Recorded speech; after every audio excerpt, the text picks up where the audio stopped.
Dave, you up yet or? No. No. Maybe log out and come back in.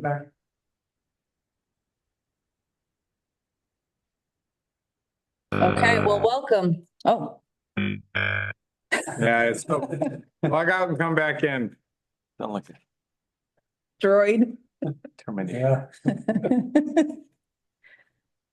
Okay, well, welcome to the May 13th board meeting of the Wakefield Municipal Light Commissioners, Wakefield Municipal Gas and Light Commissioners. I call to order the meeting at 6:31 p.m. I'd like to remind everyone that this meeting is being recorded. I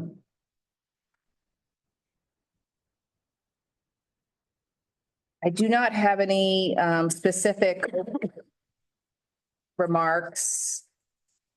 I think a lot of the things that I want to cover are in the agenda, so I'll turn it to the commissioners. Any reports? No, this was. Nope. Did anyone attend the Massachusetts Light Commissioners Association electric vehicle Yes. presentation meeting? Yeah. I know that there's another agenda item on electric bus vehicle fleets in Wakefield, so. Yeah, I mean, I can just say quickly, like, that's where, so Highland Electric was the company that was talking about mostly bus deployment, but they do other things other than bus. Dave. No good, Dave.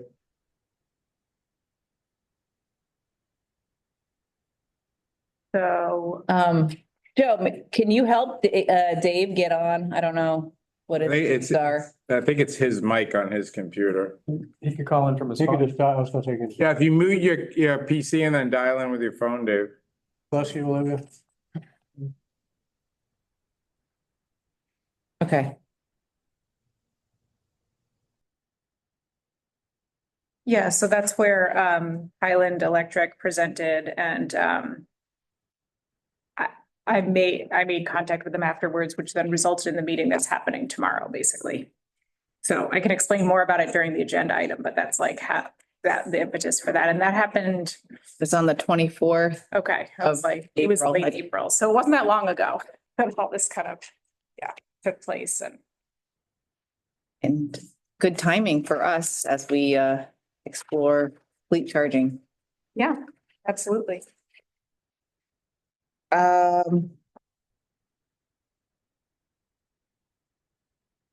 There are no other reports and there's no members of the public. We turn to the secretary's report and the approval of the April 8th minutes. Absolutely. All right. Do you, Are there any edits or changes to the April 8th, 2025 minutes as currently published in our book? I had just one on page 7. Sure.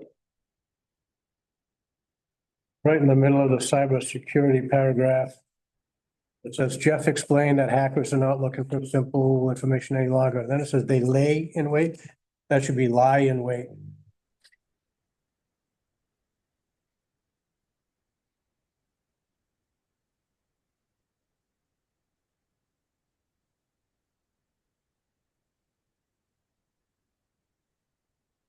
okay, I had nothing else. Any others? mine were incorporated. All right. I will make a motion to accept the April 8th, 2025 minutes as amended. All in favor? Aye. Aye. Aye. Okay, Shelby, I seconded, so in case you didn't catch it. okay, sorry. Quick on the draw there. So old business. How are things? So you saw a lot of the photos and a lot of the action going on. Very busy. So, the Energy Park has, both its 40 volt service and its 13.8 service for charging. They're actually gonna be charging potentially by the end of the week. They'll be charging the batteries. We did have, one of the batteries had some issues, so there's only 9 at the site right now. The company's switching out. It won't affect our peak capacity management. It'll affect our duration this summer because we're probably not gonna get it for a few months because they did not want to accept the last battery from shipping, so, which is fine for us. What's wrong with it? It was in a car accident, so, Oh, on the way to the site, so. Oh, my gosh. So there's 9 out of 10 that are there right now, and again, it'll shorten, we'll still get the maximum output, it'll just be for a shorter period of time. But, overall, it's moving along, they have been great to work with, they are right on top, our team has delivered,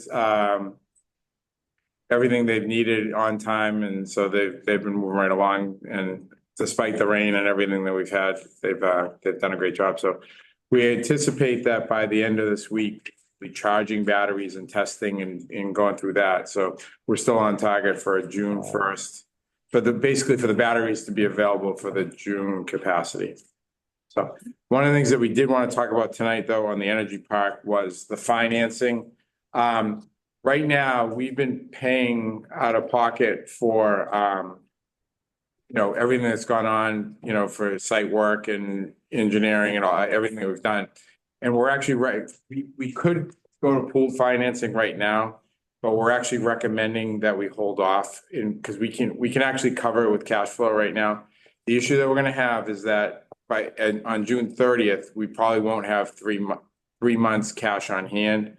So if you guys can accept that we won't hit that goal this year, but we're doing it on purpose because we could get cash in the door if we wanted to and do the pool financing, but we don't think it's the best move. We think we're better off waiting a little bit longer. Interest rates might come down. come down. We're not sure, but Yeah. I don't know if they're gonna, based on what's going on, we don't think they're gonna get worse.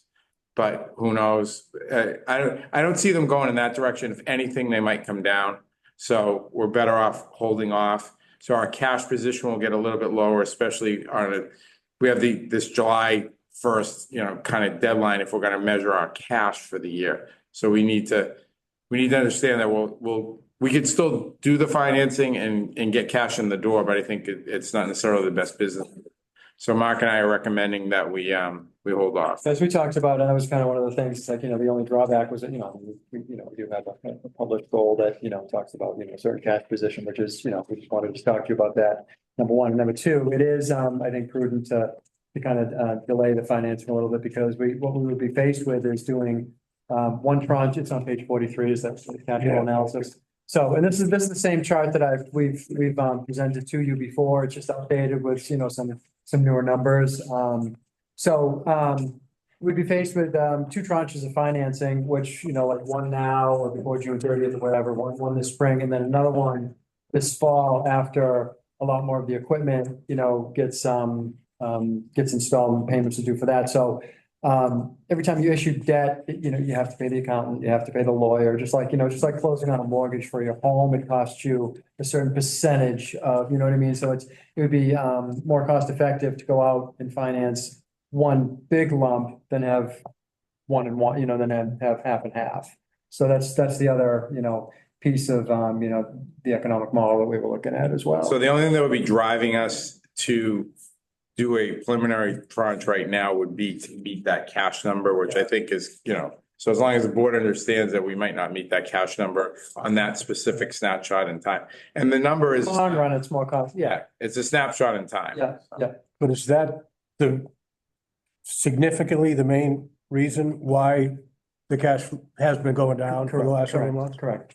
So if I added $2 million to the pot to that or something like, you know what I mean, the line would jump.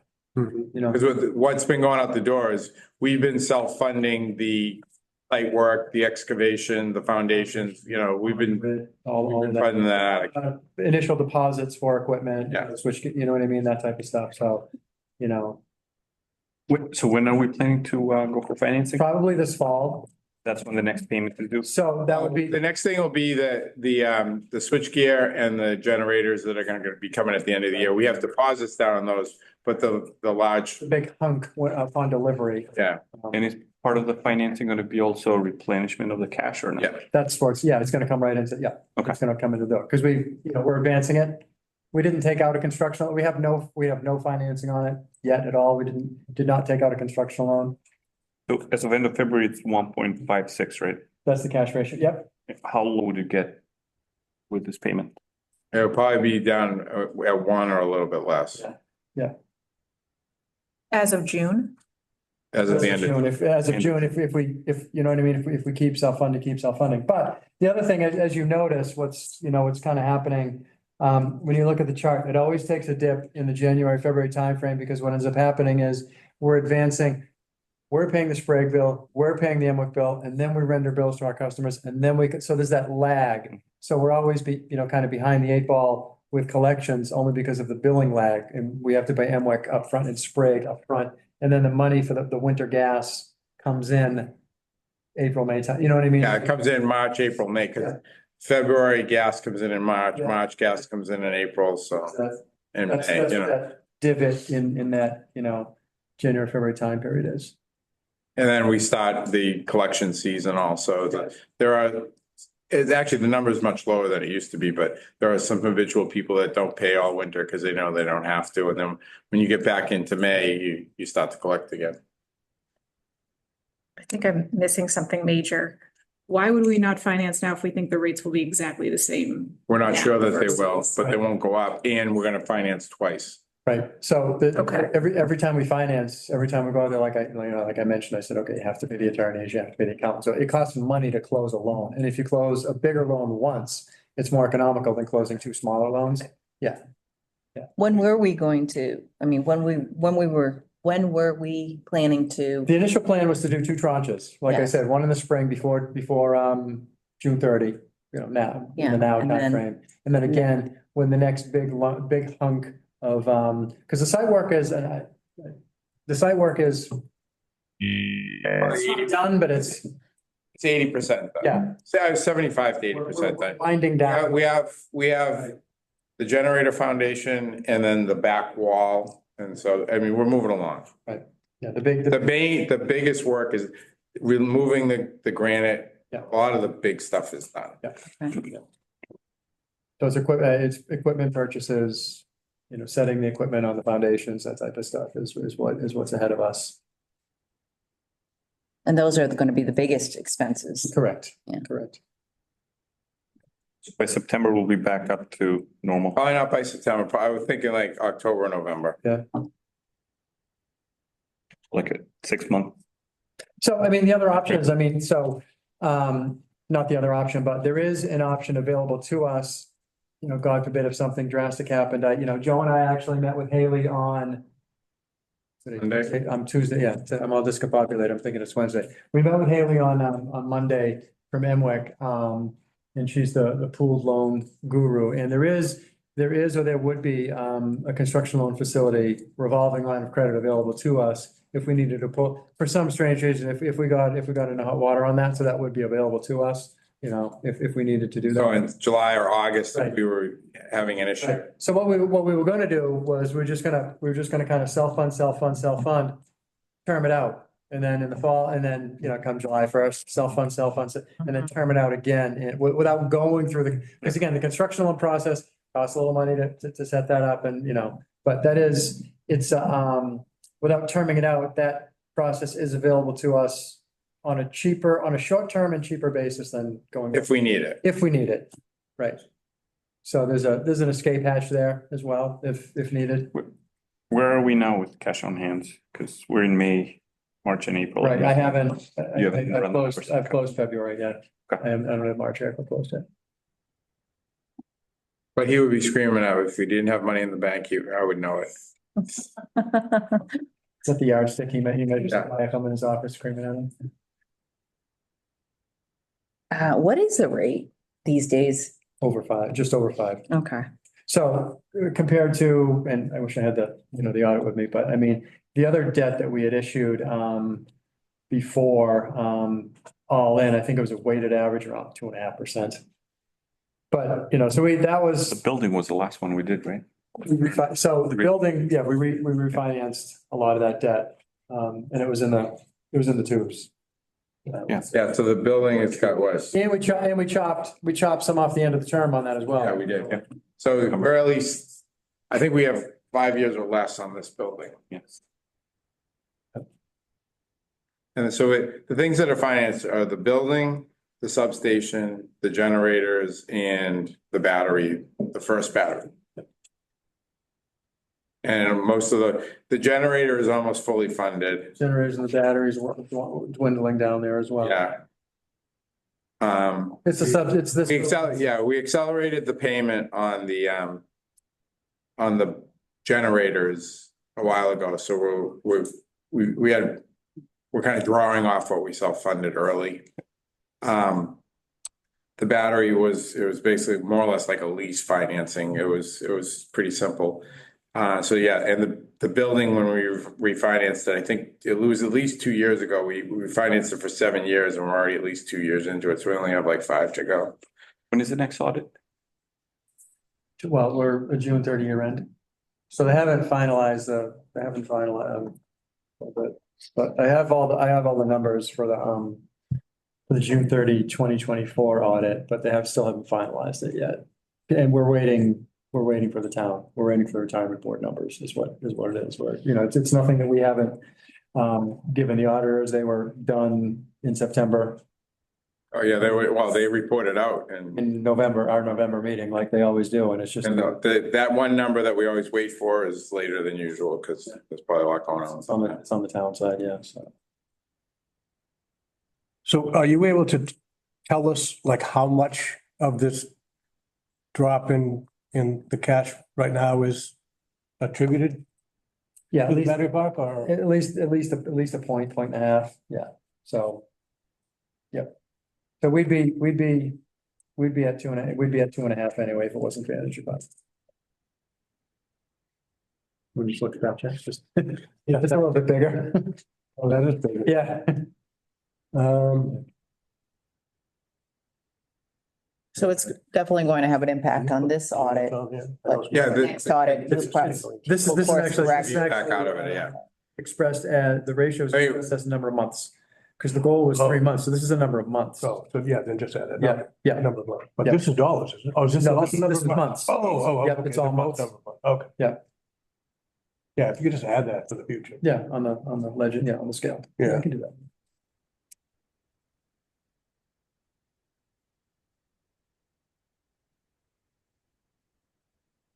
And there's one other item that on the cash thing that I wanted to kind of talk about too, which actually plays a little bit in our favor. So, OPEB, on our last audit, we were 112, but one of the things that the auditors always talk about is, the positive position that we are in on, OPEB in comparison to other municipal, light departments and other municipalities as a whole.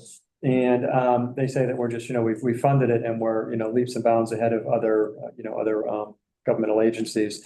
And what OPEB stands for is other post-employment benefits, which is primarily retiree health insurance. Okay. And we as a municipality, every municipality in the Commonwealth, they're supposed to be funding it according to a certain schedule, and we're not required to be 100% funded yet. And like I said, we're at 112% funded.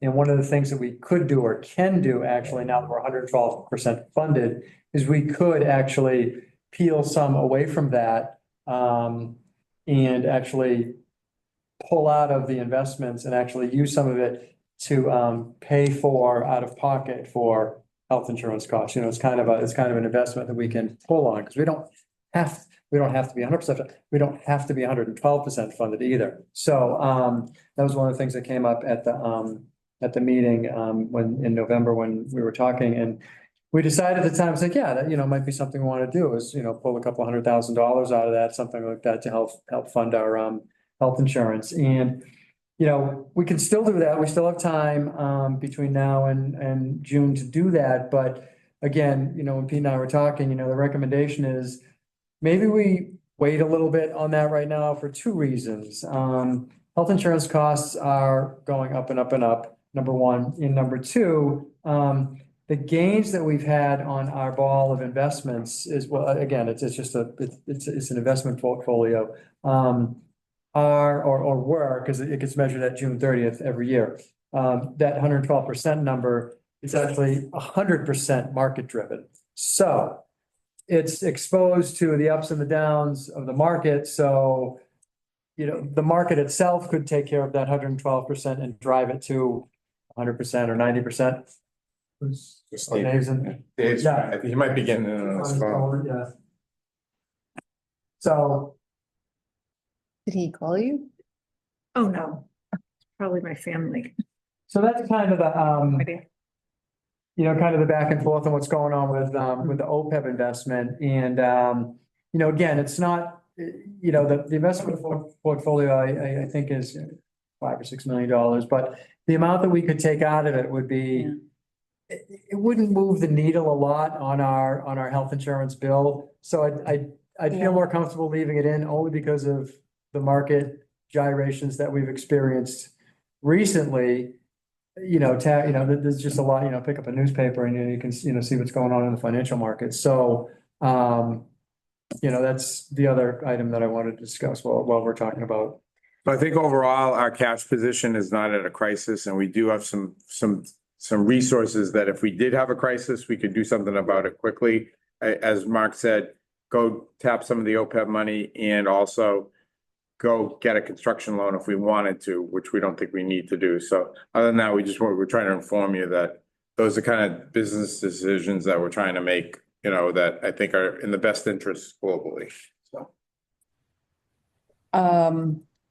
So because it was a goal that we had, and it came up in a previous audit that we were, didn't have 3 months cash on hand, and it is part of your 2025 goals still, right?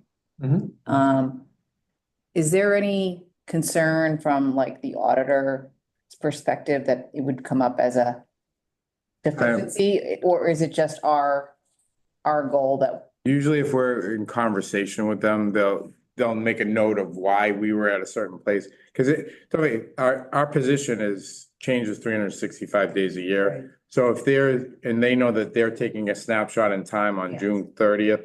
So if they understand the flow Context. and why it is where it is, I don't think they'll necessarily have a major concern. And we're keeping the board in the loop, and that, that goes a long way with them too. It's like, does your board know, does your board know about this? You know what I mean? Are you just, so, and then that's why we have discussions. Okay, I just didn't want to have like in the auditor's report that Yeah. it was considered A deficiency and that there needed to be some corrective action because. The corrective action is, like I said, the corrective action is, it's pretty easy and it's remediable, if that's a word, Mhm. awfully, easily, so. Yeah, and I think if they understand that and they understand the business rationale, why we're not necessarily doing it right now, then I don't think they're gonna have an issue. Yep.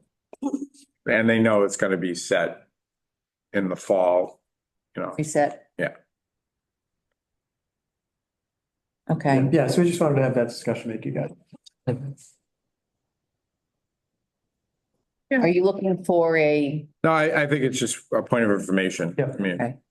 Yeah, usually we do an update in the, on the goals for the year in the September meeting, because we don't usually meet in August. So, we'll have a better feel of where we're at exactly at that point, and then we'll share that and any of the other goals. Like, we usually give you like a mid-year update of the stuff that we're on track for and the other stuff that we might not make and why. And so it's constantly reevaluating. Last year, if you remember, one of the big electric jobs, we had cable failure and we could have kept piecing it out, but we decided to do a large section of a line that went from BB to Wakefield Ave. And that was a business decision that we came to because it was the right thing to do mid-year. So something else got slid away. So those are the kind of things we're constantly evaluating throughout the course of the year. And we talked about that when that happened as well. Yeah. Yeah. The cable failure and that, and it changed it didn't change the budget, but I mean, it like Pete was saying, it just reshuffled. Shuffled, right.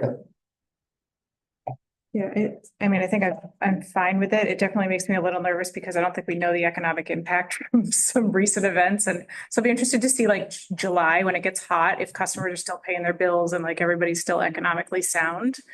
That's when I think would be a good time to check in again, make sure that there's no Yeah, if we red could- flags going on. If we could, since Testing. there's a concern, like update this as part of our dashboard temporarily. Mhm. So, It's a couple of months. That's fine. But to your point, Jen, July, we wouldn't know until September, right? We're running Well, a actually, month that's a behind. good point, yeah. Yeah, we won't, yeah. Because the bills for July won't go till August. We'll begin to see the revenues in September. Yeah. But we'll keep an eye on it. I mean, we get a feel because, we have the 30/60/90 report also that Testing, two, kind of three, get a testing. feel for what. Hello? is that Dave? Yeah. Are you back? I don't know. Can you hear me? Okay, good. Thank God. And in closing. We all cheer for Dave. All in favor? Yeah, yeah, I agree with Jen. I'm okay with it, as long as you can just keep giving us this chart every month and even in August, when we're not meeting, if there's a problem, like, let us know. Yeah, no doubt. I mean, at least on the face, it makes financial sense that with all the information we have, today, I also agree with you, not necessarily touching the OPEB just because of market volatility, like you said, pick up a paper. It's Part of the other plan originally, which is why we anticipated financing twice with that first tranche now, was that we anticipated originally that we were gonna put the entire project out to bid and go to a state electric or somebody like that and make it a big project. And instead, we've been doing it a lot ourselves. We subcontracted the excavator ourselves. Our guys have been doing all the work. So that kind of changed the dynamic too. So we probably would have gone out, paid a little bit more and gone out a little bit earlier to fund that, but where we're able to do it by using our own resources and self-funding, it makes more business sense to do it this way. And we're bringing down the overall cost too. It's a good business move. Now that the weather's better, I would like to get out there for a site visit, Yep. yes. Probably whenever next- exciting is happening. Next week, I think, so they're livening up the batteries and they're gonna be, like I said, testing them probably in the next week or two. So maybe someday next week, we can get you guys out there if the weather's forecasted to be good. I went by there last week and it looked amazing. Oh, yeah, yeah, I probably won't be around next week. I won't be around next week. Well, we can do it the week after. Okay. Might be away for 2 weeks if I can swing it. Just let us know, like, we can schedule anything. Dave's there every day. So Anytime you want to go over there, I'll be there. just drop I'll by. make sure I meet you. Dave or If you, I guess, rather than dropping by, if you schedule something, I will join the group. How about that? Yeah, I was. I'll be back after, Memorial Day. Okay, we can do it then. We can do that. Wait till then. That would be great. Yeah, they've been, like I said, the battery company's been impressive. This is, I think we're their fourth site and they have two more coming right after this, so they do a great job. And we're lucky that we were the first one for 2025 because we're gonna hit the summer season, so the next one may or may not, so. Yeah, ours is definitely the most complicated out of all the sites they've done or they will do. So, but it's going well and as Pete said, they're doing a great job, but ours is clearly more complicated than the others they've done. Because of the generator and different things. So just the initial battery, not a problem, but when you integrate everything, it just adds a little layer of complexity. Great. Looking forward to getting out there. Any other updates on projects? You want me to do the quick overview of the pictures, Pete? Oh, yeah. Over the, I'll I'm going to a little technology here, so I'm going to share my screen. Getting 2D. Okay, I know. So just two major projects that we have this year. A lot of other things are going on, obviously, but I thought it was worth just to highlight these two projects, the Energy Park and 200 Quantapowitt. So, as everyone knows, and you see in the drawings, 200 Quantapowitt, the Energy Park layout was done, more than a year ago with the equipment and the nice thing is that we have installed everything very close to the original design with some minor modifications, but you can see the manholes are installed, most of the duct bank. We're doing the tie-ins when school's out of service over here. Batteries are in, inverters, switchgear foundations are in, ready to accept the switchgear. Switch is foundations in. The generator will be going in starting in June after we do the wall. So then we'll start the generator, but all the foundations back here are in and almost all of the conduit down here in this section's in, with the exception of what's going into the future. So we'll do that later. But here's some of the pictures of the conduit work that our folks actually did, which was very, very impressive. They put these are some secondary conduits coming out of handhole. They built this area right here where the meters go and feeds the battery, the generator, and the switch gear. So this is all the station, basically the auxiliary power Substation, for all the that big whole, equipment. that whole rack in the middle, the top of the first picture, in the middle of Right, the yeah. second picture. You can, that was all done by our substation folks. Yep. So everyone has done a fantastic job with the primary, secondary cable, wiring up and installing the transformers. Um, here's our cameras, which show a view of the batteries that are installed, and right now these are the collectors for the DC collectors, and the inverters were just recently installed last week on these two foundations. And this is the UPS building right here. And here's just a different view where you see over here on the side, there's one battery container that's missing. Yep. But that project is going very well. A lot of focus. It's a couple of years in the planning stages, and now it's the construction. It's going good, so it's going great. I think David, I think it's important to highlight that this is a one of a kind project that no other Yep. community has tackled. B, we're doing it mostly with internal resources. So Yep. there's two things to be really proud of as an entity, because I guarantee you there's no other community that's doing that cable and conduit work like that. They're all subbing that substation type work out, and our guys they did Wakefield Ave, and now they're doing this. So. And they wanted to do it. They were, when we were talking about subbing it out to a bid, they're like, no, we can do that work. So. Yeah. And it's great because the coordination at the site is so small that between the site contractor, electrical contractor, cranes, our work that we're doing, everything has worked out great. I don't know why my computer's doing that. So 200 Quantapowitt, it's that's a 440 unit building, and we started we'll finish the design in December of 23. They just energized last week the transformers. So all the transformers were tested and everything was energized. Building number 1, meters are all installed. That building is ready to occupy when they're done. They're planning on occupying in August. So Wow. That's ahead of to schedule, isn't it? 1 year. it is, right. So they're Again, pushing with the roads. I've said this before, Dave. We were at the groundbreaking on July 2nd last year. That's when the ground broke ground. So. Yeah. Days, right, Yeah. before we had the July meeting. Yes.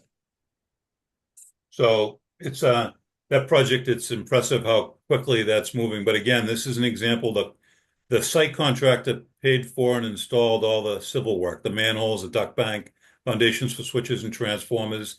They did all that, and our guys pulled in and spliced all the cable, about 2,200 feet or so of cable. So through 6 manholes, they came off the switch that's down by where the EV charges are. And, we energized all the way up to transformer 1, which means that when they are ready to occupy building number 2 and building number 3A and 3B, we're ready to go. All we have to do is plug the transformers in, energize the building when the wire inspector approves it, and energize it. We're effectively all set for them to occupy. We have some work on either end that we're coordinating with them now on Quantapowhat down by between North Ave and their site.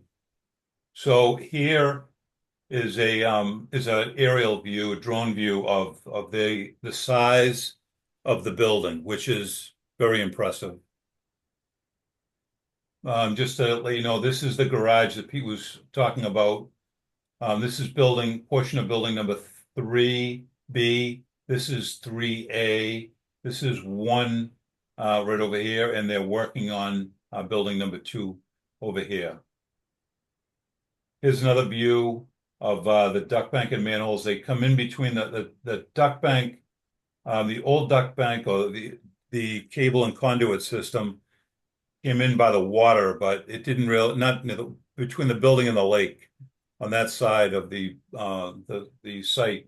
But we had to move it over to between the building and the roadway. So we don't want to, you have to drive in the grass after this has all been landscaped. So we have a nice new duct bank and manhole system that goes right through the facility we have access to. And here, this red line indicates where the duct bank is. And here's a transformer. And here's a switch and a transformer for this side. And coming from the other side, from the Lowell Street side, we come down Lowell Street with a couple manholes and we swing on, we're on their property, and then we go down in this roadway between the buildings, and we have a manhole and switch right here, and then another transformer over here, not manhole, transformer and switch here, and another transformer over here that feeds all the buildings. So each building has its own dedicated transformer. So There's no additional parking just in the garage, right? yeah, there are some parking spaces on the road, but it's very minimal. Most of the parking is in the garage. So I think How many apartments was this? 440? 440. So I think is that garage like 600 spaces or something like that? Yeah, it's one. I think that's about right, because I think they use in town 1.5 spaces per All unit. electric? Hmm? All electric? No, Okay. there's provisions for a certain amount, but we've actually No, bumped it up. Not the garage, but the apartments are they all Oh electric? yeah, the apartments are all electric. Yeah. No, Yeah. yeah, the garage. So yeah, it doesn't have wiring for every space to be an EV space, but Are they doing any DC fast, or is it all just level 2? it's both. Just level 2s. Oh, No, yeah, I thought they weren't didn't they want to put doing level some 3s in. DC fast? They're not doing DC fast on the ground anymore? They're only installing level 2 charges, no level 3 fast charges in their within their facility. Okay. But it does say on this map, Those are Mass EVIF grant awarded to W for 2 EVDs FC in The this existing one. area. That's the Those are ours. Those are ours at the head of the Got it. lake. Okay, I got it. Yep, those are our charges. the map scale, the diagram isn't to scale. No, that's what I was trying to figure out. I'm like, is that on the property line or not? Yeah. Yeah. So, but again, it's going well, and we still have a fair amount of work at either end to close this project out.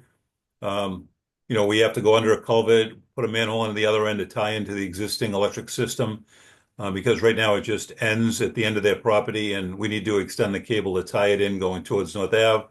And the other side going towards Lowell, as everyone's familiar with, there was, a lot of overhead infrastructure down that area, and all that part of this project was to remove that overhead infrastructure and open it up so that there's no overhead. Everything is underground installed, and it cleans up the area from where the car charges are all the way into this development. So there'll be aesthetic improvements as well, with the reliability of the new cable and conduit system for the tying this end of the town from one side of the other, which is another big win that it allows us to tie Wallace Station over to the west side with another feeder. So that's That's it. great. I wanted to make it brief, so I'm sorry I talked so fast, but any questions that anyone has? Thanks, Dave.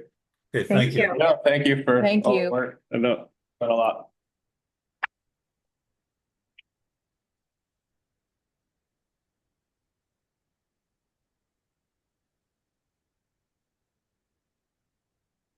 Okay. Moving on to our next order of business, commercial time of use EV rate. Joe? Yeah, so based on last meeting, there was, a couple of little things to change, a couple of language changes. I mean, it's basically the same rate.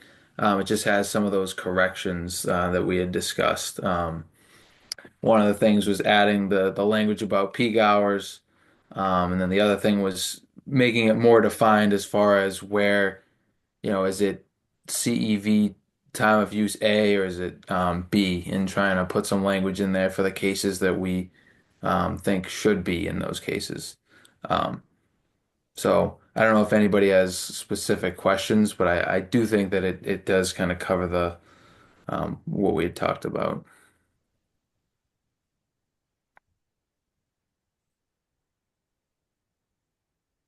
What will be the peak, what are the peak and off peak hours again? Four They're to nine. 4 to 9. 4 to So 9. those will be posted in, we'll post those in 2 places, I think, on the website. I know we're working on the new website too, so we'll see if how many places it'll be on that one, um but yeah, it should be in two, I think, in a couple of places, both on the EV program side, I think, and then on the service form side, because that's where people would actually kind of fill out to try to get the rate, I believe. So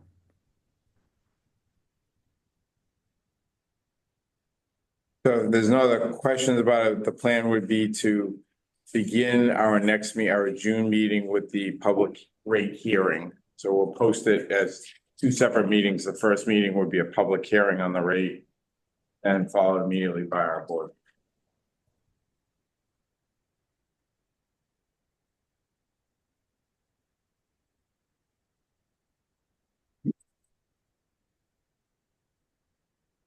What's the date of that meeting again?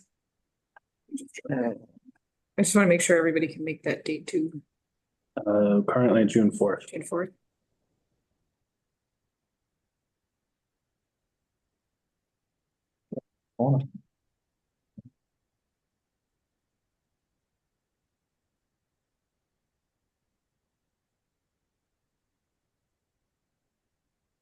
I have a question about just the rate.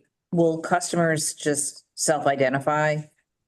So, well, we'll approach the few that we have right now. Okay, We'll approach them and ask them if they're interested. And then after that, if they would, as they're adding, we would obviously be talking to them more and right. recommending or understanding their business case and make a recommendation. Mhm.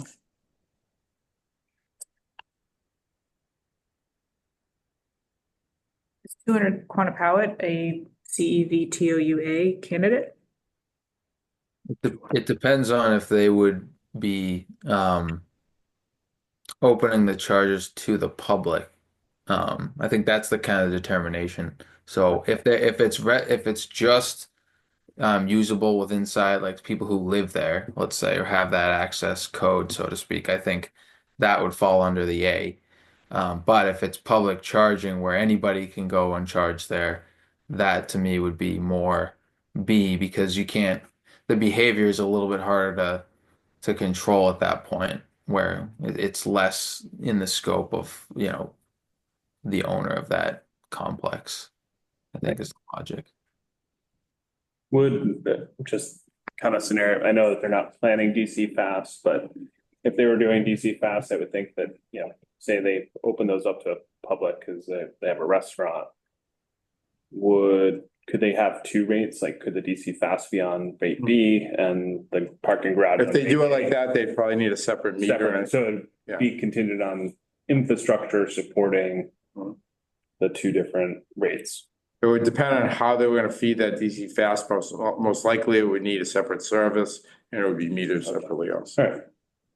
Could we accommodate a DC fast charging Not at this time? not currently because they would have to get a special service. It would also depend on what kind of fast charger they wanted, Right, what service. but I mean, if they apply. could Then, we yeah, if they want to do the accommodate electrical work, then we could put them on the rate. Okay. They would have to decide what they want. that? Mhm. Just so you know, we have approached them on, I know there's some talk about that development in DC fast charges, and we've had extensive conversations with them about DC fast charging. And they really didn't want to go to the DC fast charges. They wanted to stay with the level 2s. Yeah, I mean, from a developer standpoint and even a resident, RDC faster, not very far from Yeah, Right. from the site, and that's you're not plugging into a DC fast overnight. Right. So it's close. So that's why we would need to do it, because they've chosen not to, we would have to do a separate, they would have to do a. separate application. But, and it would have to be construction because they'd have to. And I don't have other questions. No, Joe, this looks good. I thank you for incorporating the many changes and discussions that we had last meeting. Yeah, no problem. Just. The Shaw's has a EV charging, I think they're level 2. Correct. So would they, I mean, They're- candidate for this rate, I don't know what rate they're on right now. They're fed from their service, it's not a separate Oh. service. So they would have to do some electrical work, but if they wanted to put in a separate meter, they would be eligible for the Okay. rate. Okay, Right now, they're fed right out of the building. okay, all right. Who's that, Interesting. Pete? I'm sorry. Shaw's, Shaw's? Oh, yeah, right. Yep. They're on the same meter as the entire building. Hmm? They're on the same meter as the entire building. Yeah. Oh. Okay, Is the Nuri gas station, are there? Separate meter. So they could apply for B. Yeah. Simply just, changing their rate if Mhm. they wanted to. Any of the recent EV installations or any recent construction project has separate EV meters, mm-hmm, for any multifamily, they're putting EVs in. We had them put a separate meter in for EVs, anticipating that we'd be doing this. mm-hmm. Right, so we'll post a separate meeting, a public hearing. I think we have to advertise in the paper and stuff, so we'll do all that. Would that be at 6:30 start for that meeting as well? Or Yeah, I think we'll do 6:30 and then we'll write a board meeting immediately to follow. Good, Nora? thank you. Will you be especially notifying customers who might have an interest of the hearing in case they participate? We can, yeah. I mean, there's only a few that we could think of, so. Might be a good idea in case they have questions up front or comments. Yeah, there's something we missed. Good call. Yep.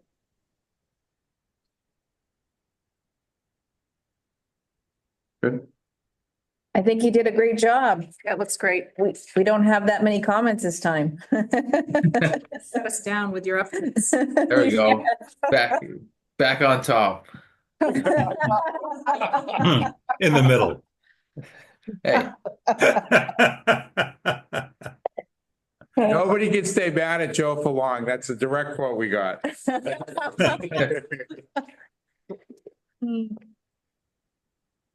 Awesome. All right. I think that's it for old business. Yeah. Moving on. Okay, so we have this item with the Steve Mayo's retirement celebration. everybody got the email from, it was Sherry Dalton. We have to respond today, if we're going to participate and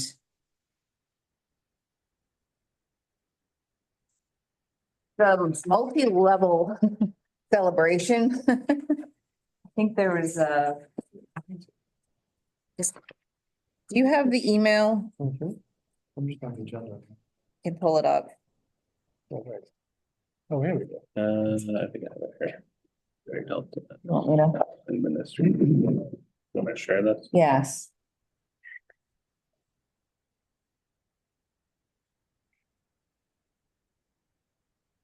So it's Sunday, June 1st.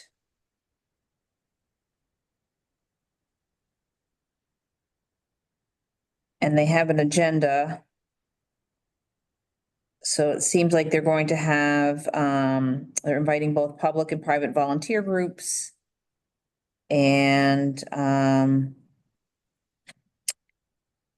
volunteers have an opportunity to meet with him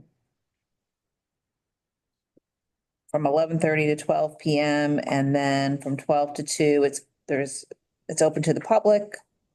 And then at 2 PM, there's a presentation of speakers.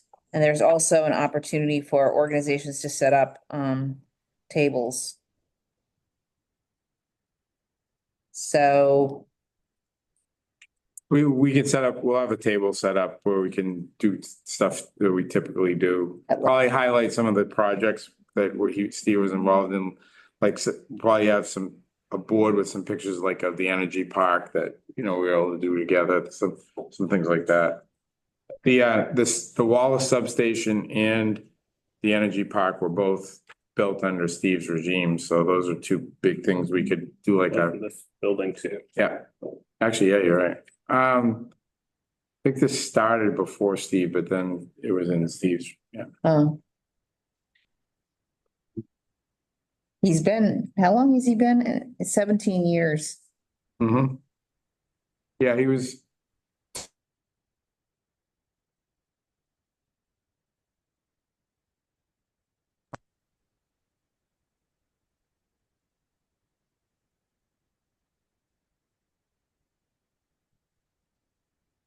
Oh, that's not me. Made it to turn. Oh, it's our camera thing did that. Oh, I did it again. Oh, we lost it. Oh, On the camera. Just move the camera down again, I think it resets. A lot of technical issues tonight. Yeah, let's keep moving. Okay. So you're saying some of the employees will be sitting at that table? Well, we can staff with, if there's gonna be just the public coming through, we'll probably have one or two people from the office man the table if they have questions, but we can also do some boards that have some pictures of the projects that He was involved. he was involved in, yeah. That's what I was thinking. I don't know what else we would want to, unless you have other ideas. The street light, we could highlight the fight we had with Steve over whether or not it was his decision or our decision to put poles and streetlights. Which, What? The streetlight that we put up and then the neighbor complained, Oh. take that down. Oh. People said, no, put it back up. And Steve said, I don't want anything to do with this. Are you offering to give a speech? and Sounds like a long story. the learning message from that one was stay the hell out of streetlights because it never ends well. So Steve made the right move. We did partner with the town, Pete, with the complete relamping with LED Yeah, townwide. that was, Yeah. 6, 7, that was pre-COVID. Plus the Albion Street, you guys helped. Decorative lighting. Streetlights for that. They still need to redo Main Street, the lighting in Main Street. It's horrible in the square. Yeah, it's not worth doing it now until they do the Main Street project, so. And then obviously the Burns, the new park. Yep. That's one of them, so. What's the Main Street project? Well, there's been a drawing board to redo the whole Main Street corridor in downtown for years, so. About years, I don't know if it's ever gonna happen. But it's a lot of money to spend to revamp the current one, so if we wanna how much money do we want to spend on that? So if they want to fund It's it, their money, yeah. but I don't know. Well, see, the issue would be that we kind of fund that stuff through the streetlight bill. Mhm. So it would be, if Charge we, it back to, we pay for it, then we. charge right, but if we do some major project and then 3 to 5 years from now, they do the downtown project, even, it would be, No, yeah, I know, yeah. But I don't know if that project will ever get done, but if there's not a less expensive way to just replace the light unit so that it's shining down instead of straight out in every direction. you'd have to look at, I mean, each fixture would have to be replaced, probably the arm, I don't know, it would still be expensive. Those are decorative lights, so they're not cheap. So Pete, we just retrofitted because the ballasts are going and some of them. So we've retrofitted some and they have LED lights inside that are probably more of a downward. So over time, Jack, that retrofit design that we'll do as needed, that light will probably have a different pattern than the lights that are currently out there. So over time, it will fix it, but it's expensive to just retrofit a light. So we're doing it because of the it's, we had a lot of lights that were out a year ago, and so we want to make sure that we keep them going. Right. Okay, that sounds great. Does somebody from the board want to be the speaker though, or? Oh, for mail. How about the chair? We'll get to that later on, maybe. Sharon should say, yes, absolutely should be the chair, and then in an hour, we're gonna. Well, I was just gonna say, who knows him the best? That would make more sense. Pete. Pete works with them on a weekly basis. I mean, honestly, that, But just because I ran track with him in high school? oh, you did? Yeah. Well, there's a story. There you go. Now that. I definitely did not run track with him in high school. Speech just wrote itself. Is there I guess they're speaking parts? Yes, there was a presentation. I didn't see that on there. From the tabling, there's also, you can. At 2:00, they were just gonna have some brief speeches, I think. Yeah, Yeah, it would be nice to I have didn't, a few words. I didn't read that in there. I just thought that they were gonna have speakers. It didn't say No, it that says they wanted the volunteers to be. speakers. Presentation of speakers. Right. Yeah. Didn't say they want us, the volunteers to be the speakers. I thought that meant that they had a couple of people in mind, like maybe a selectman a couple of selectmen and maybe a couple. of That's actually good. If we want to ask that question, do you expect us to speak or we can just be there? Clarity. Yeah. Yeah, I thought it just was like, sit there and table and, show your face. Yeah. Okay, I can ask. Yeah, I would just respond to them and say, yes, we'll have a table. And then you can work out the details with later. Yeah.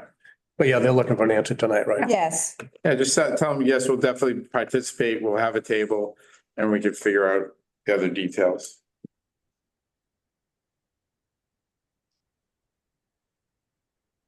okay. Great. Um.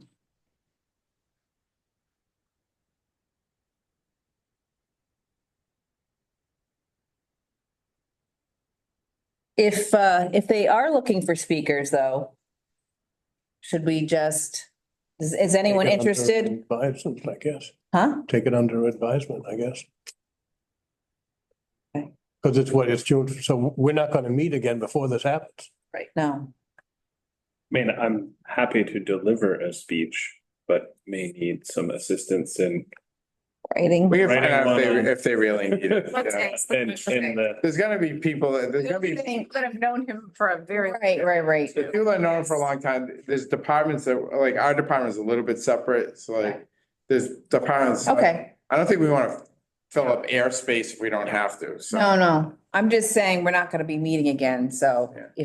if they say they are welcoming that, just wanted to know if anybody was interested. I'm planning to attend and I'm assuming we can sit down and not stand around a table. Like, I'm assuming there's it's an actual event, but I don't know. I'm assuming it's kind of like social hour. Oh, you think so? Walking around. I think it's open to the Just make one. public, so it's, Yeah. there's Yeah, going to that's gonna be, Like milling, I would assume, like, I picture people milling around. so it's, I- I there's, thought at some point we'd like sit down and they would do something more formal. They'll probably do that during the Yeah. presentations or whatever, but.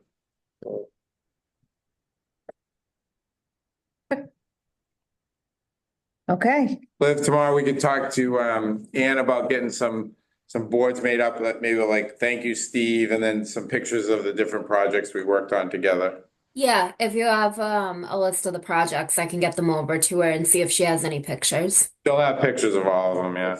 Yeah, Okay. that's groundbreaking. Yeah, with For sure. any Yeah. groundbreaking. The PHMSA grant, yeah. FISMA. Okay. Great, thank you. Next, MWIC annual meeting. Review of key topics discussed. We could go through I see that you included the agenda. Or we could just Well, 4 out of 5 were there, so if Jack has any questions. we could all go around and bring up different topics.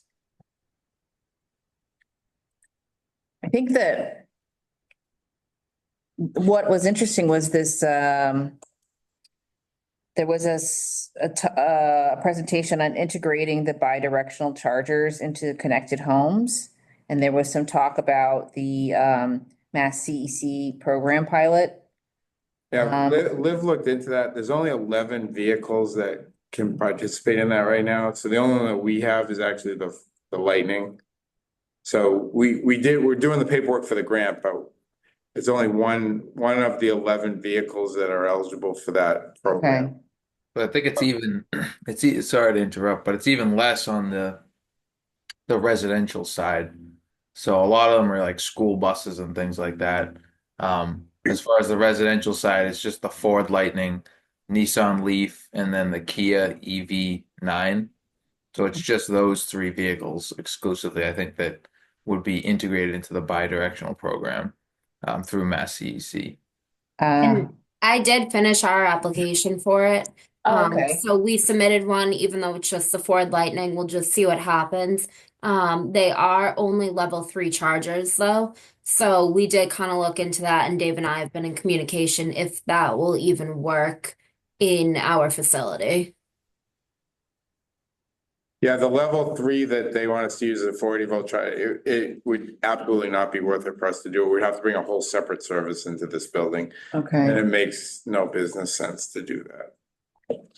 Is that because it's for like a larger install?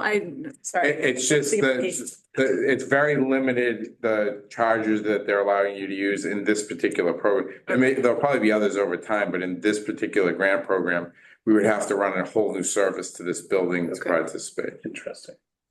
So Right it's now- meant for like. It could be meant, fleets. yeah, larger fleets probably. Where Yeah, they did talk about it might be a good project for muni fleets, and I don't know if there's any, they said street sweeping trucks, and I Yeah. don't know if anybody has any electric sweeps. No, but if they're moving in that direction in the future, then. Yeah, But again, the charger that would be involved is a 40-volt service. It's a completely separate service to the building. So would it be V to B, or is this install V to B or V to G? It would probably be V to B, I would think. Okay. Is it would be being business? It's a building. Building. Yeah. Building, yeah, 8, yeah. So one application I was thinking of, but this is a little out there, is if we did the fleet charging Audubon Road, like for a fleet, that could be a good location for something like this. Well, if we were talking about the bus thing, Audubon, Correct. yeah. Yeah, so that's the application of this that I was thinking for Wakefield. Yeah, I mean, Yeah. they would have to, the town or the bus company would have to install the right chargers, and then it could all work together. Yeah, Yeah, so that's what I hope to talk about more tomorrow. componentry where they're talking about the B2B, just the building, didn't make a lot of sense to me. Like, I think anything that would be done would be B2G and aggregate, right? The whole connected homes, like virtual peaker. Right, like Joe said, as of right now, there's only 3 vehicles that qualify, so it's very limited. So even though we have 4 all-electric transit vans, those don't, it's just the Lightning. Well, they didn't, the whole 480 thing threw the whole wrench into kind of the way that they're positioning it is, you know, they wanted to pilot connected homes and residentials, or right, however many of those vehicles exist, but, you know, start getting data as more vehicles come, you know, to market that have that capability. But I don't see homeowners really installing 480 volt. No, services and I don't know how they're gonna work it with those smaller ones, if they're gonna require the 4. Joe, do you know, are they requiring the 480 volt charger for the residential vehicles? I doubt it. That I'm not sure of. I would think that'd be pretty tough to do. Ridiculous. We'll have to install a 150 kV pad mount transformer. At every house. Yeah, It's not gonna happen. Yeah, this isn't really ideal for residential. Yeah. Well, This is I don't for think they commercial. really. They're definitely a grant for commercial. Everything about it, the charges that they spec'd out, the types of limited Yeah. vehicles, it's Yeah, definitely but commercial. then, which isn't even in the, you know, in the residential space, right? I have the EV9.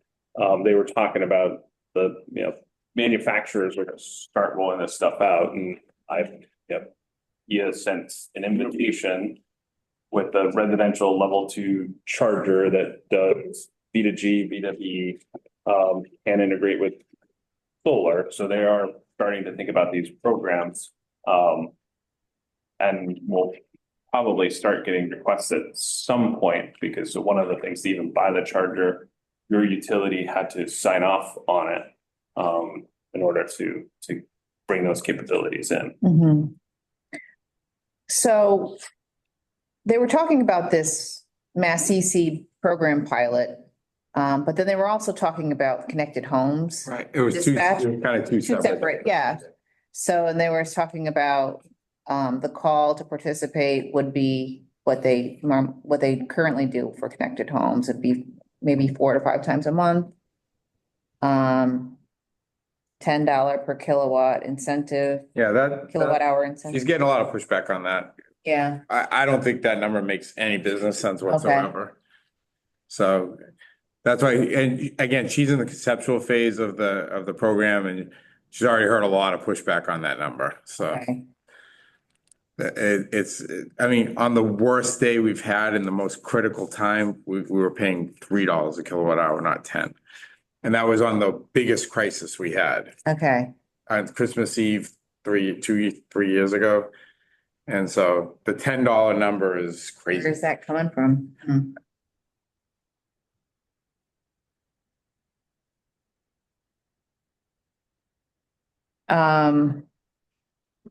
Are we, I thought she was mistaken when I thought it was a typo. yeah.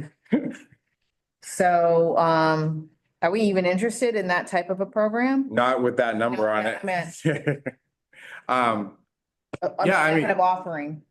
We can, I think we need to flush it out a little bit more and let it get some legs under it. I don't think we want to drive the truck on it right now. I mean, again, we're talking about potentially she's anticipating anywhere, I don't know if you saw it, like 7 kilowatt hours coming back onto the grid. And the only reason the number is that high is because it's such a low number, but you gotta remember, it's a battery in a truck. So you're paying like a huge premium to get 7 kilowatt hours, like. So to make it worth it, you're gonna pay them $70, but Well, the idea is to not pay a lot and pay the customers that barely have to do the effort to make that happen in the first, like, it shouldn't be a big lift for some people to do it, and those are the people that you want to do it. So you're not gonna target Mhm, folks that need that level of incentive because it's not economic to give it. mhm. Just like extra icing on the cake type thing. Well, just if it's that hard for them to do it in the first place, then they probably aren't your Right. best target market for Right, an effort, right. right? Like, if you have to convince them that much. Maybe she was, I don't know, maybe she was. I think she, Because like it's a new program and. well, yeah, I mean, See, she floats stuff out there to Yeah. see what kind of reaction she Yeah. gets. Last year, there was similar stuff that she talked about, and, you know, some of the stuff it was the one, on the batteries. it was, It yeah. was on but- batteries. It was about buying the batteries Yeah. and then stocking them and all that, and that, you know, that was kind of a non-starter too. MWEC's not buying hundreds of batteries and stocking them, and it makes no sense. So this was a similar thing. So I think she's testing the concept, Yep. but she's here, which is good, because, you know, people have shared that number is, to me, why would I pay $10 for a kilowatt hour? Yeah. I just, while I'm at it, she also talked about the 0% loan offering, which I know. I think we offer, Mhm. right? I've seen got the leaflet in my bill, but. I think it's meant for lower income. Mhm. What's been, I mean, the uptake on that? Has there been any It hasn't interest? been.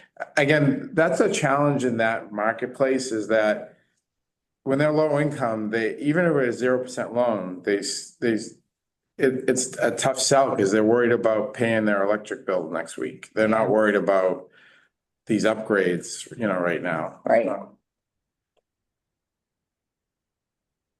So it's hard to Mhm, motivate that. mhm. The thing that jumped out at me is they're still expecting the here and her, Yes, incentives, yeah, so. We'll see. I haven't read through the whole energy bill proposal that just came out this afternoon from the governor, so Mhm. there's a lot of discussion about cutting costs, not adding to costs, Mhm. so. Okay. Cutting costs, adding nuclear power in the region. Yeah, she's becoming more open to nuclear, so.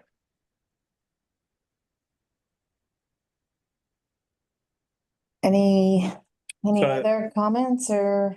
And overall, you know, I think, and like for us as commissioners, is a good conference, you know, lots of meaningful updates. I liked, or the ISO New England forecasting was Yeah. fascinating, you know. That was they really they good. walked back some of their forecasting and data modeling, so Jack, they had kind of like the hockey stick of, because of electrification and needs, and based on data that they were seeing, new modeling that they've done, their forecasts seem to be much more in line with what they're seeing on reality within the past couple of years. So that hockey stick is not as steep. So Yeah. I found that presentation. And then just the, you know, overall legal updates, both from the state level and the federal level. I think essentially the theme was, it's just chaos and no one knows exactly what is going on in its day to day. And we're adjusting to that. So I'm going to there's an ESCC meeting and the APPA National Conference is in New Orleans. So I'll be going down on Sunday, the 8th, and coming back on the 10th, and I'm actually making a presentation down there on the batteries. So the battery vendor Light Shift asked me to be part of a presentation, so. Great. So it would be a multi-purpose trip. and I also felt They good. have a resiliency plan with batteries that's currently docketed in New Orleans, just so you know. Oh, really? Yeah. And I think this is just a testament to our department, the session on, you know, infrastructure and electrification. I felt really good at where our positionality is on that. I think we're well ahead and well positioned. And that's, I think, the testament to the leadership here. That was the one that they talked about ESMPs for munis and. Oh, yeah,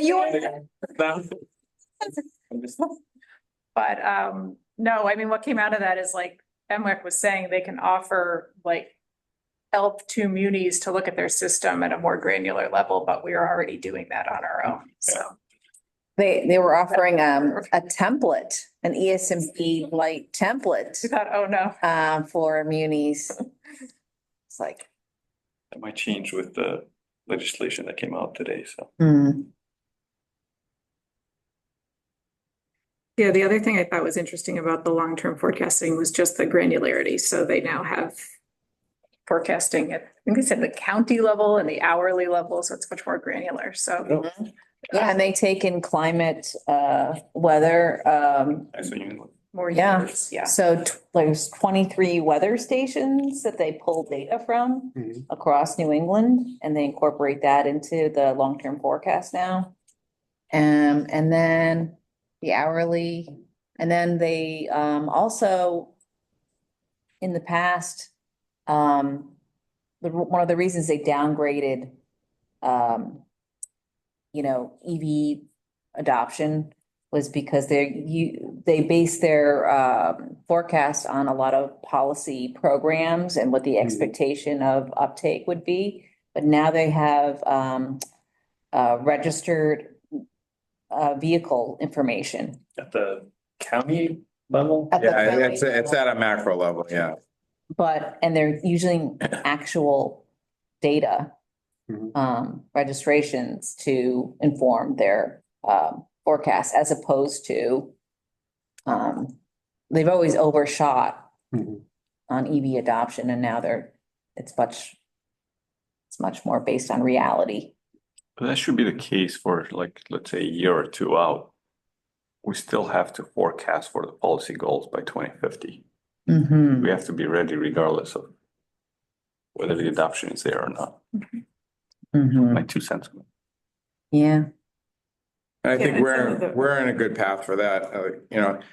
I think at a macro level, the capacity of this, like we have a plan that in the early 2030s, the upgrade of BB station would be the next large thing we would do in terms of switchgear and transformers at that station. So anticipating those big moves over time. And in terms of AMI, we got a meeting with Itron, and they're saying that this system will be supported to like 2035. So probably in the 29, 30, 31 timeframe, that's when we'd want to make our next move on metering. So that'll give us plenty of time before the end of useful life. But we still have a lot of useful life with our current system, and it doesn't make business sense to spend. It's going to be an expensive. I mean, we're talking about $4.5 million just in equipment for Wakefield. And then you have all the installation costs, all the repeaters and collector data and all that we're just talking about $4.5 million in meters. So it's about a $7 million project for. Yeah, that doesn't include like a field area network that we have to build, right? Right. Or to have all the The communication. good news is we have a good fiber network, but we would still have to expand it. And so there's a lot, it's over a $7 million project. So and again, the incremental information we would get right now is no. Would, just out of curiosity, how long would it take to replace all, is that like a 1-year project or is it? And were you thinking both gas and electric? We have to, yeah. It does no good to keep, the system reads both right now, so we would have to retire both. So we'd have to get new transmitters for the gas meters as well. And so, yeah, or we'd be keeping one system alive until it stopped working. So we'd actually have to do both. But it would probably be, when we originally did it in 2000, it was like 2009, 10, and finished up in 11. So it was like a 2.4. Yeah. Did you do it all internally? Like with the research? Yeah. We could have done it faster if we had hired third parties, but there was no business drive, we were still, and the values were, when we went from a manual read, we went to a drive-by system. We didn't go right to full communication. So we had time to, move it along, so.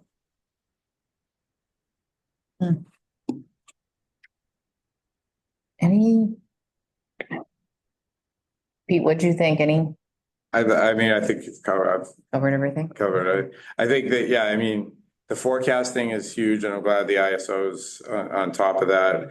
Obviously, we've been very involved in the political stuff. You know, and I think, I believe and I'll get an update tomorrow, but I think we're there's 29 munis that have written some form of a letter now. So sharing with the state that, you know, whether it was clean heat standard, all the issues like, so 29 out of 40 have written a letter, so. Yeah. Yeah.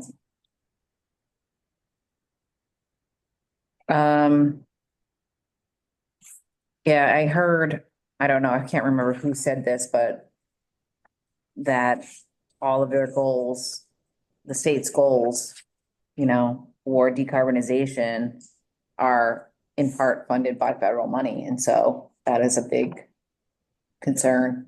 That was in the Mass legislative update. That was in the, Yeah. I wasn't sure if it was. Dennis, I forgot, was it Dennis? Dennis Murphy. Murphy, yeah. He was a former state rep. He was actually head of the TUE at one point. So, And the TUE is actually meeting together again. The Cold War is temporarily over. That's good to know. It's a big deal because all those meetings, one of the things that I think came down from the governor's office was the fact that it was costing a lot of money because to have two meetings, sometimes you had vendors, you had customers, you had whoever was speaking in those meetings had to now go do that twice. That means they're going into Boston. They might be staying over in hotels, like all those things that are happening. It was just very inconsiderate to everybody that was involved to have public hearings twice. And the whole original form of the TUE was to have a joint meeting. So she basically said, stop fighting, get over it. And you don't have to agree to meet together and save. Because again, this is all was happening at the same time that everybody's complaining about cost. So all the costs to fly in consultants and house them for multiple, you know, like all those things that were going on at these hearings was getting very costly. So there's no sense doing it twice. okay, well, I also appreciated, Tom Berry's presentation on hedging and the wholesale markets. I don't know what you thought of that. It was, we've been working with him for a while and he's done a good job with that. I think one of his main point to us is that, being even more proactive on a monthly basis, you know, so they'll make hedging recommendations like on the last day for this piece, and this piece. And so he's been much more proactive in that in general.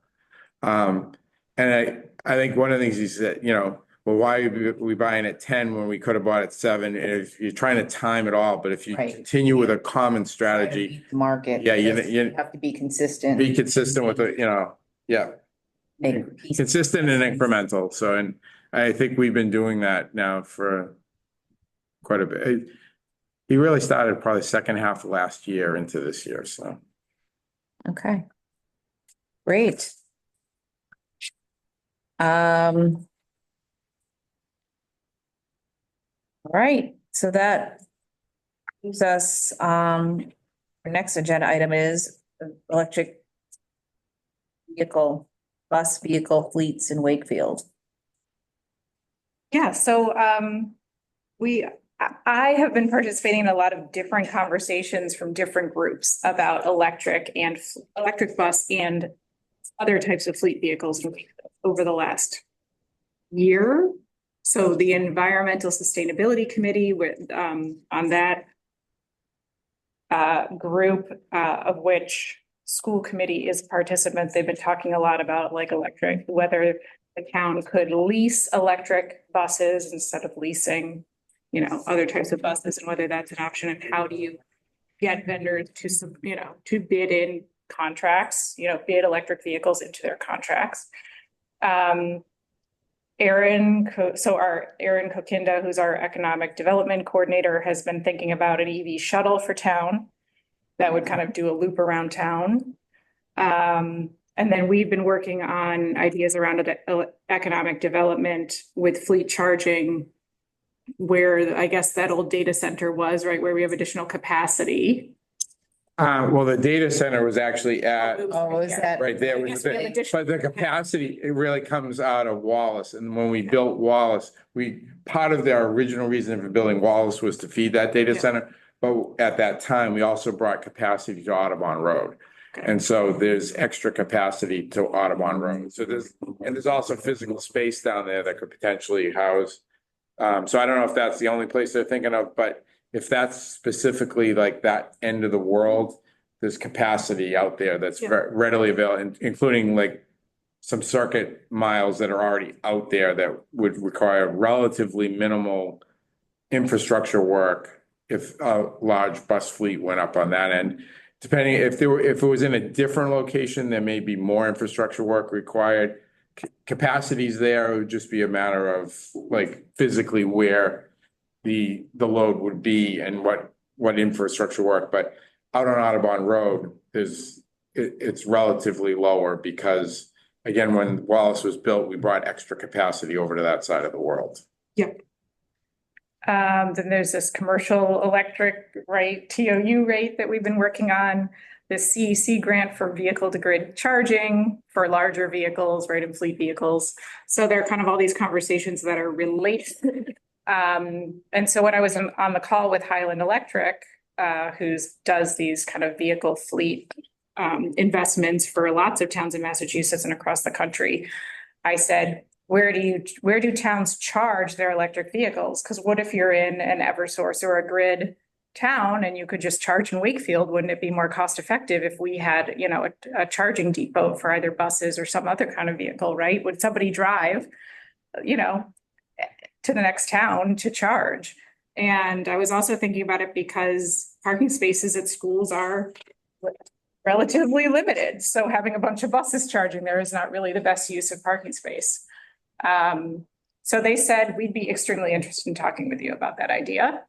And so that's one of the top. So this meeting is kind of like very high level brainstorming about 3 related but different topics. One is how can we lease electric buses? What do we put in our RFPs? Like, how do we attract new companies? Like, just ideas around that.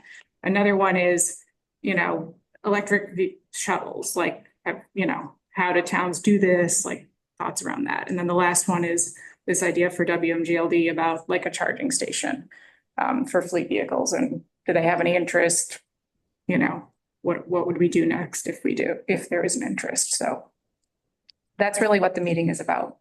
Well, so would you see us building the charging station or they would build it and we just need to provide capacity? I don't know. So I don't see anything because I actually don't know. Okay. I mean, I think that it's bringing the right people together to talk about what the possibility, whether there are real possibilities and what they would be. Who would be doing what? So this is more of a like Finding. part of the possible discussion. I mean, we may find that there's no thread here, or we might find there's an interesting thread, but yeah, I think it's just kind of like brainstorm. Well, but just your question, generally speaking, would that be something that WMGLD would I take can't on? see us wanting to take the lead on it. We would provide the Yeah. capacity. We provide the capacity, but Yeah. In terms of taking the lead on building the terminal, no, I don't, that doesn't make business sense for us. It would be a third party that would have to, EPC it, yeah, well. or would No, the no, town, the town or Highland or. The owner would be. Yeah, the fleet owner? our role would be to we would bring them a time of use rate and the capacity, so. Okay, And possibly V to G, right? SEC could do the Yeah. charger, maybe, right? Who Potentially, knows? yeah. So their grants are capped at 2.5 Yeah. mil. So I know. They just get you started. It's Yeah. not like, Right. yeah. but would it be a fleet owner or would it be for multiple, like different fleets that could possibly use, you know, I think share that would be more on investment? I would, you know, part of the possible vision, that business case would be whoever is bringing that business case. Like, I don't know that we as a utility would be in the business of being a fleet depot owner, or charging infrastructure alone. Yeah, I mean, I would see us bringing it to the gate, yeah. Okay. Yeah, my dealings with Highland Electric is that they would come in, put in their own charging infrastructure to be V2G capable, even though they did not, at least a couple of years ago, they did not have it certified yet. UL certification, they didn't have any of that. They would also help schools or any type of like school bus depot to procure a EV bus that is capable of V2G as well, because most of their revenues would be coming in during the summertime when the buses are not in use, and they would be discharging the battery of the bus into the grid, charging it overnight, discharging in the morning, or even if the buses move, they would still they only move for an hour or two in the summertime. So Are you referring to Beverly? Yeah. Uh-huh. But they owned their own buses, right? I remember they, Beverly owned the yes, buses. Beverly, yeah, they're not leasing. Right. Okay. Were they actually were they selecting the optimal times to charge and the optimal times to discharge? They would be participating in Clean Peak standards. So there's the schedule where they would be charging during the day, discharging during the Late afternoon. hours when the peak goes. Yeah, because right now in the summer months, the cost of electricity between like 9 or 10 and 2 is pretty cheap. Yeah. Would they be open to, taking that signal from us when we get dispatched from, say MLEC? Or is that maybe a discussion point to? Yeah, discussion point potentially, I would say, but it also depends on what the incentives would be, whether the MWIC incentives are better than Clean Peak. In the Muni, they probably wouldn't be able to participate in Clean Peak Yeah, we're not. incentives because a part of it. But yeah, I mean, depending on what kind of resource it was, we could use it as another Shaving. Yeah. Like Because that battery that. there's a value to us as well. It's not the same as Yeah. the IOU, but it's still, there's a monetary value there of some sort.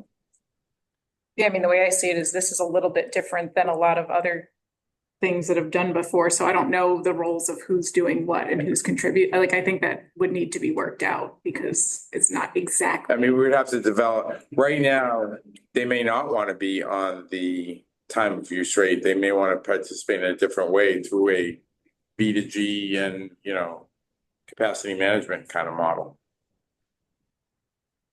But I think that's all good to have everyone in the room and discuss these things and have a round table.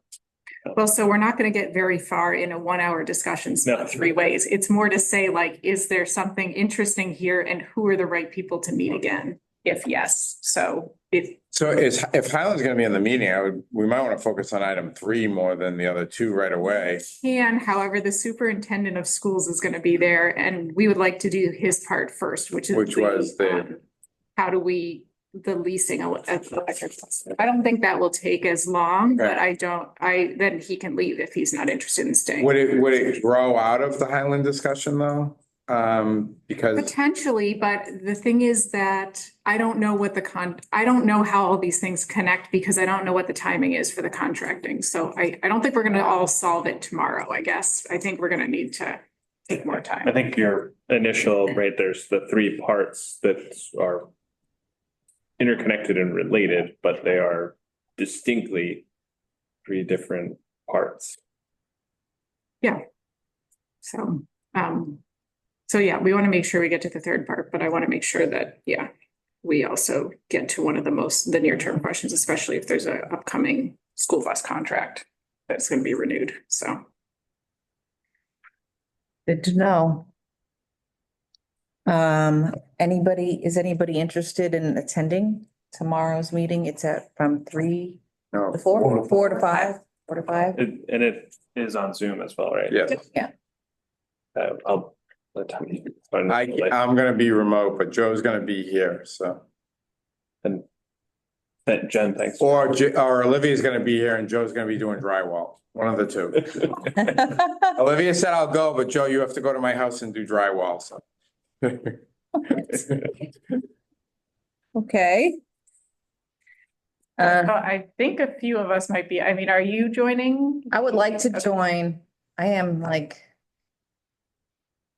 flat out busy, but but I would like to join. I think it'll be a very interesting discussion. Well, I mean, not all of us need to be there, but if you're interested, of course, and I think you mentioned you might be. Yeah, I'm gonna try to be. Should we record, will we record it? We can. I don't see why not. Jen, thank you for kind of pulling this together. Hopefully I can get it all working at the conference room. Joe will be here. Joe, can you get us connected? Great. We're gonna find out.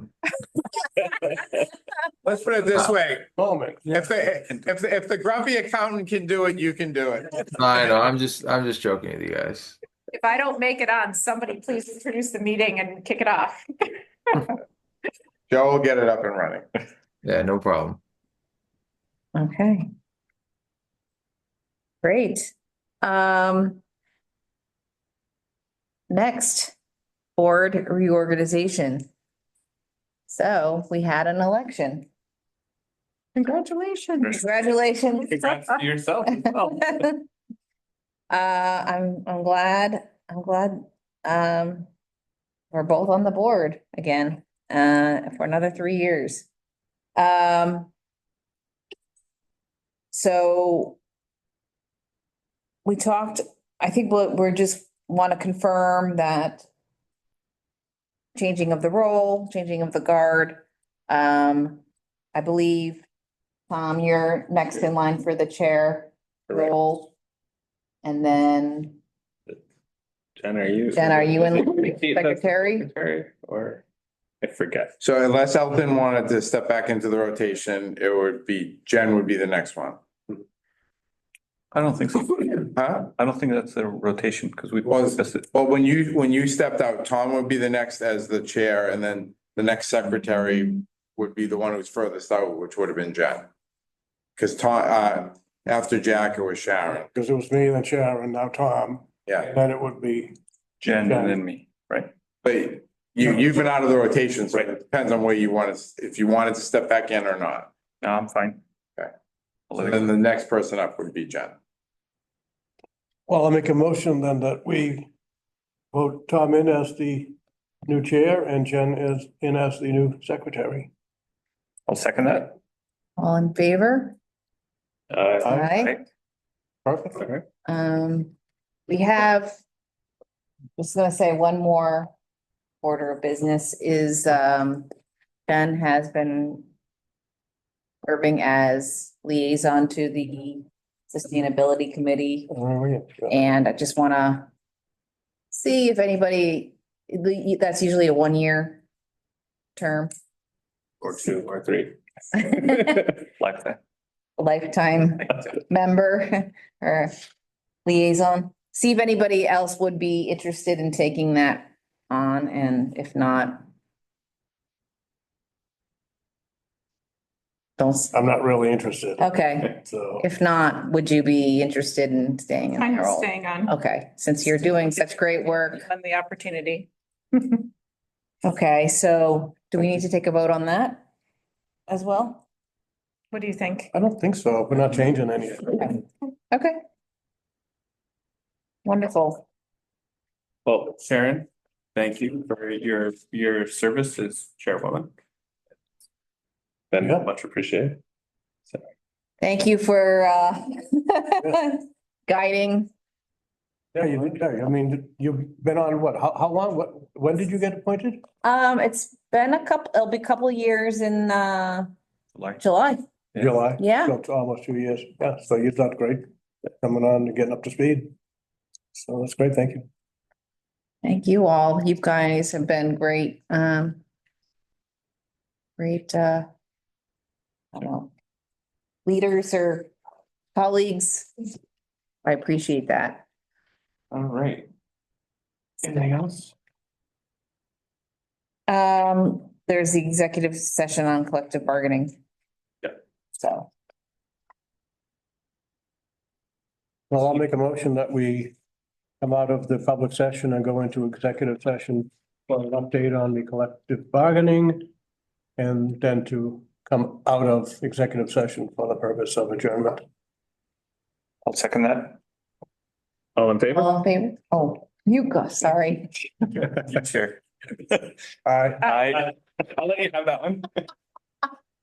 we'll just record that as a roll call vote. All right. Thanks, everybody. Have a good night. Remember, save to this computer. Oh, wait, we still have Dave. Never mind. We got Dave. You need to stop the recording to break it down. Yeah, just hit the stop.